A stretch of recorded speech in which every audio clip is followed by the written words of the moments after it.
I was thinking about this discussion we had about Afghanistan, the reasons, the real reasons. That is not the reasons that are justified, the reasons we have no choice. But the minerals, the bottom air base, the position vis-a-vis China. And I was thinking back to Senator Richard Russell back in 1948 when he was defending racial supremacy in his attack on Harry Truman and his FEPC, and he was really right into this racial caste system thing. Senator of Georgia, by the way, who a building is named after on the Senate side, celebrated guy. So he's defending the racial caste system. But what he says is, I would never support Harry Truman, but I support the office. I support the idea of the presidency. And the reason, and if we were ever attacked, I would support him.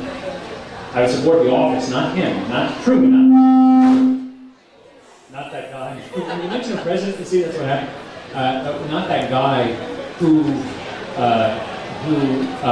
is going to integrate society, but instead the guy who defends us.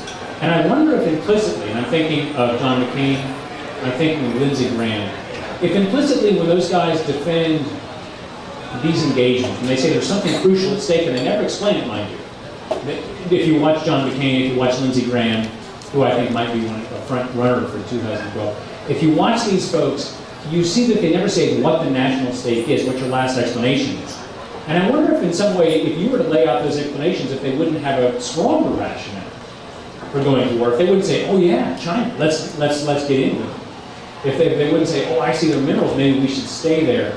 So if there isn't some sense of, as you often point out, that some Americans have an implicit desire for empire, that they're afraid to speak, in the same way that they have a desire for other kinds of supremacies, whether they're racial supremacies or gender supremacy, what have you. The only thing I would say about that debate, about the debate over empire, is bring it on.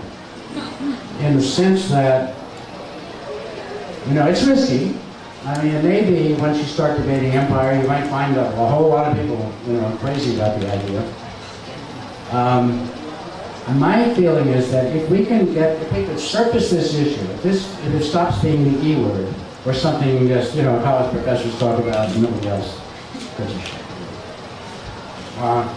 What does it mean to have an empire? What are the costs and benefits of an empire? Well, and to begin with, to the extent that we have a Christian civilization here, Christians have a lot of experience with what it means, with what Rome means, don't they?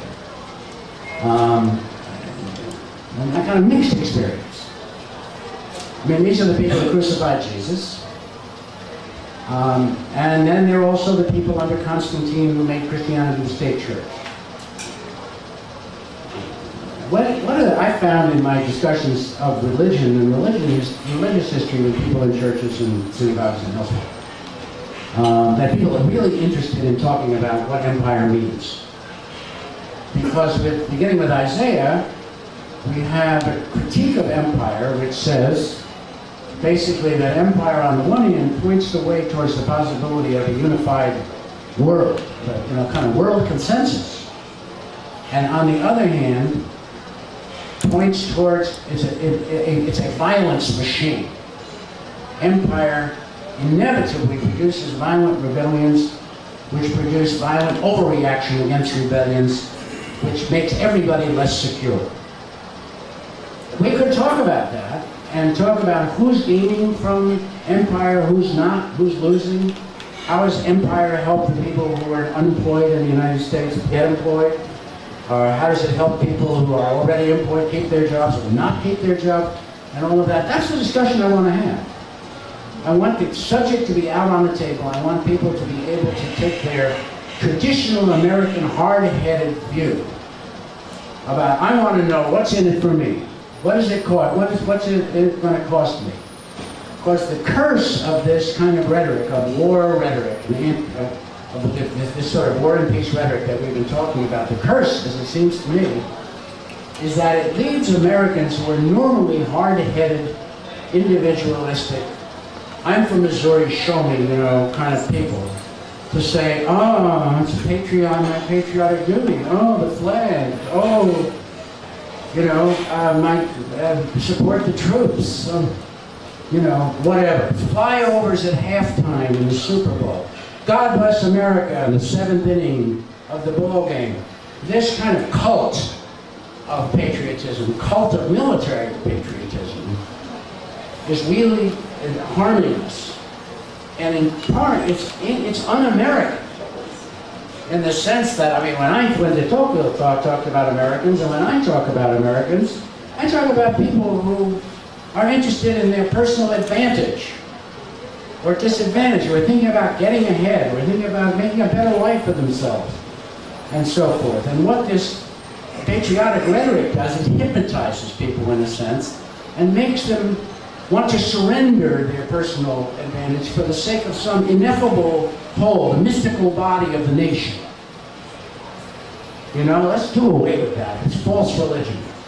And to tell you the truth, I depend upon religious figures. I depend upon ministers and rabbis and so forth, and people like that, to say, we know the difference between idolatry and the real religion. This is idolatry.